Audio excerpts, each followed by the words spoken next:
NCAA sports have been an amazing part of American culture throughout the years. From giant upsets on the gridiron to the madness of March, people all over the country come together to celebrate what is college sports. If you find yourself as a normal bystander of college sports, you may not have known about the ongoing conversation for the paying of the athletes. Throughout the years, student athletes have been performing on a level that could potentially boost them into the next level of play. An issue that has plagued college sports have been some students receiving financial benefits either from the university itself or from sponsorship deals outside of the university. The NCAA has done its best to try and prohibit the revenue of college athletes outside of tuition or scholarship money.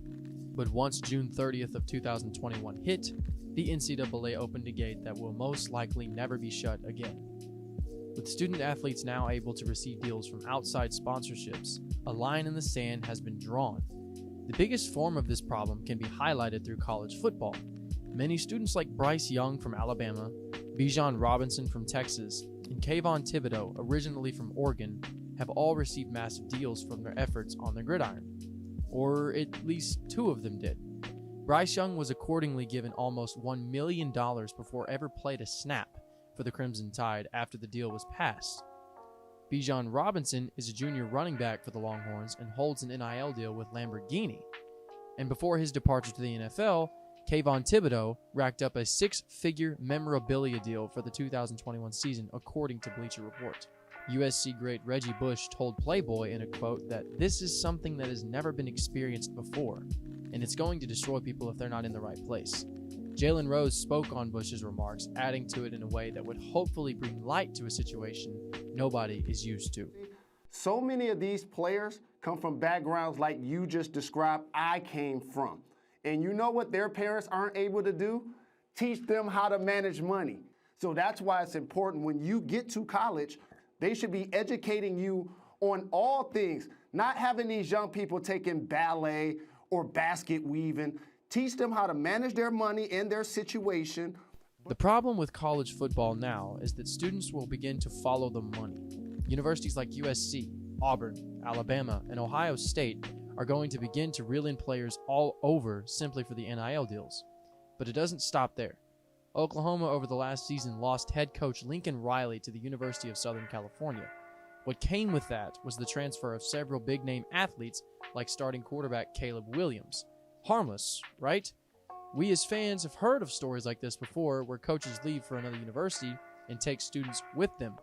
But Oklahoma lost several recruitments from their 2023 class that would eventually commit to USC because of the move.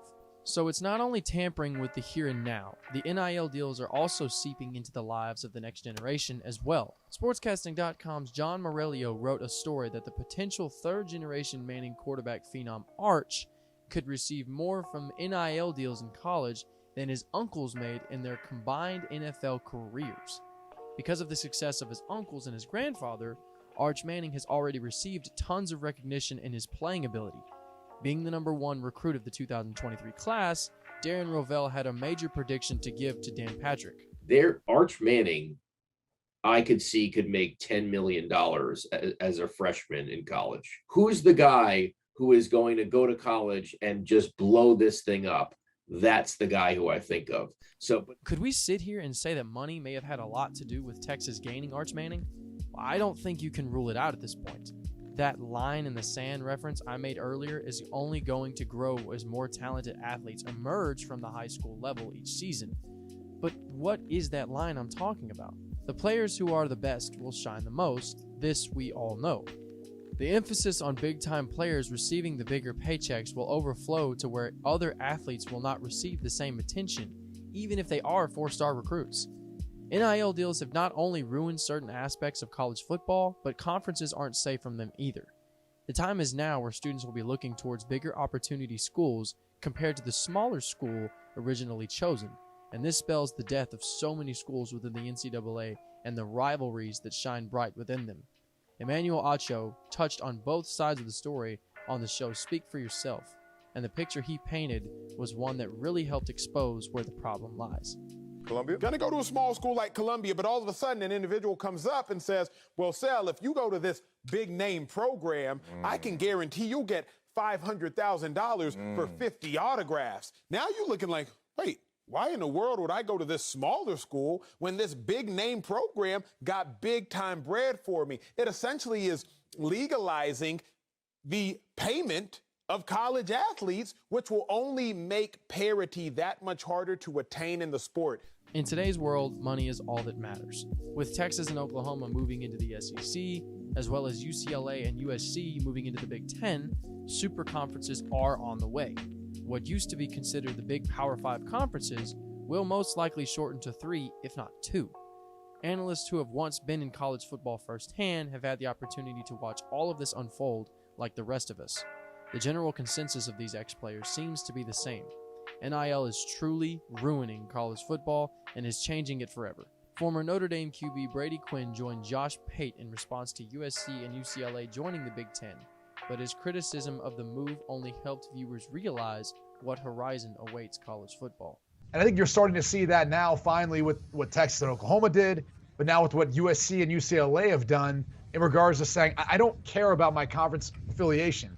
I need to make sure that I'm going to be taken care of. I'm going to be good for the foreseeable future. And I think that's what's led us to this point right now where you're starting to see bigger brands, bigger schools that are important to those respective conferences look for a safe place, safe haven. And that's the Big Ten right now in the SEC. Whether you agree or disagree with the NIL, it's here to stay. And with the deals already in place and the different universities already leaving for other conferences, the way people viewed college football is officially dead. The paying of the student athletes is a great thing because finally they're earning the money that they truly earned on the field. But in the end, money is the root of all evil, and this evil will eventually consume college football into an unrecognizable entity.